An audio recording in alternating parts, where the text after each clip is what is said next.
कंधों पे थैला, कपड़ों से मेला, चौक और डस्टर फिक्स है।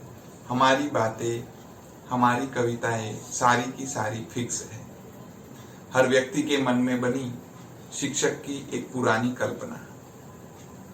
दोस्तों, 2 दिन से शिक्षक दिन के बारे में बहुत सुना।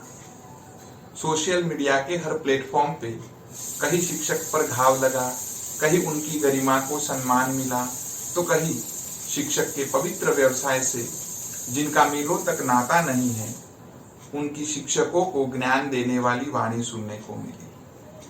दोस्तों, कहते हैं कि हर देश का भविष्य उनकी विद्यालयों में निर्माण होता है। तो निर्माणकर्ता कौन हुआ? शिक्षक। राष्ट्र निर्माण का प्रथम आधार ही अगर शिक्षक है, तो शिक्षक को अपने सम्मान के लिए भटकना तड़पना क्यों पड़ता है? आज मैं एक छोटी सी कहानी के रूप में अपनी बात प्रस्तुत करना चाहूंगा। एक छोटा सा गांव था। उस गांव में एक बहुत धनवान सेठ रहते। सेठ ने एक कुत्ता पाल के रखा था। कुत्ता सेठ को बहुत वफादार था। सेठ भी कुत्ते को बहुत चाहते थे। एक दिन कुत्ता बीमार पड़ा। सेठ उसके लिए कुछ दवाइयां लेकर आए और दवाइयां खिलाने का काम शुरू किया। कुछ बर्तन में दवाइयां डाली और उसको मुंह से पकड़कर दवाई पिलाने की कोशिश कर रहे थे, परंतु कुत्ता दवाई पी ही नहीं रहा था। बार बार प्रयत्न किया गया। सेठ नाराज हो गए, दुखी हो गए। वो कुत्ते को ठीक करना चाहते थे, परंतु कुत्ता दवाई पी ही नहीं रहा था। आखिर में सेठ ने एक बड़ा बर्तन लिया और उसको मुंह से पकड़ा और दवाई पिलाने की कोशिश शुरू की। दोनों के बीच में एक द्वंद्व युद्ध शुरू हो गया। सेठ चाहते थे कुत्ता दवाई पी ले। कुत्ता दवाई पीने से मना कर रहा था। इसी द्वंद्व युद्ध में वो बर्तन गिर गया और दवाई नीचे फर्श पर गिर गई। सेठ बहुत नाराज हो गए, एक कोने में जाकर बैठ गए कि कुत्ते को मैं ठीक करना चाहता हूं, परंतु कुत्ता है कि ठीक होना चाहता ही नहीं है, दवाई पीता ही नहीं है।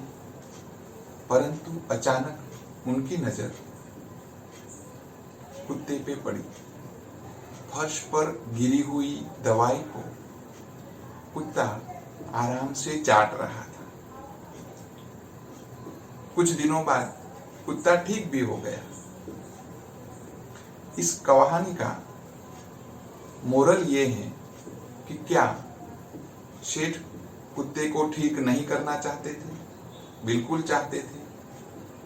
क्या कुत्ता दवाई पीना नहीं चाहता था? बिल्कुल चाहता था, परंतु कुत्ते का स्वभाव है चाटना। जब तक उसके स्वभाव के अनुरूप उसको परोसा नहीं जाएगा, वो उस चीज को नहीं पा सकेगा। कुत्ता भी दवाई पीना चाहता था, परंतु सेठ के पास वो पद्धति, वो टेक्निक नहीं थी जिससे उसको वो चीज मिल पाए। दोस्तों, हमारे व्यवसाय में भी कहीं ना कहीं ऐसा ही है। बच्चा ज्ञान प्राप्त करना नहीं चाहता है, ऐसा भी नहीं है। शिक्षक पढ़ाना नहीं चाहता है, ऐसा भी नहीं है। कहीं ना कहीं हम उस प्रक्रिया को, उस पद्धति को, उस टेक्निक को भूले जा रहे हैं जो बच्चे को सीखने के लिए जरूरी है। ऐसी ही पद्धतियां हम अपनाएं तो आज के बच्चे हमसे और अच्छा सीख लेंगे। दोस्तों, क्लासरूम में दी जाने वाली औपचारिक शिक्षा के साथ हमें बच्चों की अनौपचारिक शिक्षा का भी ख्याल रखना पड़ेगा। आज कहीं ना कहीं हम परास्त दिखते हैं, कहीं बच्चों के सामने, कहीं अभिभावकों के सामने, तो कहीं समाज के सामने हम विकलांग लगते हैं, या फिर हमें विकलांग दिखाने की कोशिश की जा रही है। मैकोलो की जो भारतीय संस्कृति को नष्ट करने की योजना थी, कहीं हम उसी को तो प्रेरणा नहीं दे रहे। कहीं हम सिर्फ पाठ्यक्रम और परीक्षा के नतीजों में आने वाले अंकों की मायाजाल में तो नहीं फंसे पड़े। डरिए मत, हम आपको कोई ज्ञान बांटने नहीं बैठे हैं। चलिए हम सब मिलके इस बात पे चिंतन करें। थॉमस आल्वा एडिसन और गुजरात के जय वसावड़ा, इन्होंने कोई औपचारिक शिक्षा ली ही नहीं, परंतु राष्ट्र निर्माण में इनका योगदान कम नहीं है। तो फिर हमारे पास तो नए संसाधन हैं, हम क्यों ना एक नया विवेकानंद तैयार करें, हम क्यों ना एक नया आइंस्टाइन तैयार करें, सरदार पटेल, सुभाष चंद्र बोस या एक और कलाम तैयार करें। राष्ट्र निर्माण से लेकर विश्व कल्याण तक हमारा योगदान क्यों कहीं कम पड़ जाए। नए जमाने में हमारे चैलेंजेस भी बढ़े हैं, क्यों ना हम अपडेट रहें। नई तकनीकों से हम शिक्षार्थियों को क्यों राष्ट्र निर्माण के लिए तैयार न करें। दोस्तों, केवल औपचारिक शिक्षा देश के भविष्य को कहीं अंधेरे में न ले जाए। रॉबर्ट ओपनहेमर, जिसने न्यूक्लियर बम का आविष्कार किया था, वो रो पड़ा था जब उसने दूसरे विश्व युद्ध में हिरोशिमा और नागासाकी की तबाही की खबरें सुनी। कहीं हम भी जाने अनजाने में कोई ऐसा आविष्कार शिक्षार्थियों में तो नहीं कर रहे हैं जिससे भविष्य में हमें रोना पड़े। चलिए हम विद्यालय में बच्चों को ज्ञान और संस्कार दें, सनातन भारत की संस्कृति समझाएं। आइए हम राम और सीता की बातें बताएं, कृष्ण की गीता का आदर्श बताएं। हम प्राणी मात्र और जीव मात्र का रक्षा और संवर्धन के पाठ पढ़ाएं। आइए हम देश को अग्रिम तकनीक से सज्ज किसान दें। आइए हम देश के लिए भ्रष्टाचार मुक्त राजनीति दें। आइए हम समाज को धर्म और जाति से ऊपर उठकर राष्ट्र निर्माण के लिए नागरिक तैयार करके दें।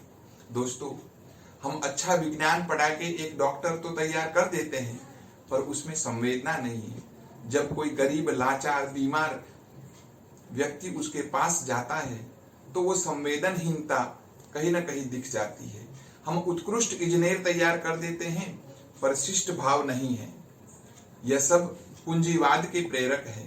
शिक्षक अभिभावक के संबंध को कंपनी कस्टमर या दोष प्रतिदोष वाला न बनाए, बल्कि बच्चों के साथ आत्मीय भाव से जुड़े। उनकी हर सोच के पीछे क्या पड़ा है उसे जानने पहचानने का प्रयत्न किया जाए। बच्चे हमसे डरे नहीं, बल्कि वो उनकी हर बात हमें बिना हिचकिचाहट बता सके, ऐसा वातावरण बनाए। सोने की चिड़िया वाला अखंड भारत बनाने के लिए आइए हम बच्चों के मालिक नहीं, किंतु उनकी सोच के माली बने। फूल जरूर खिलेंगे। धन्यवाद।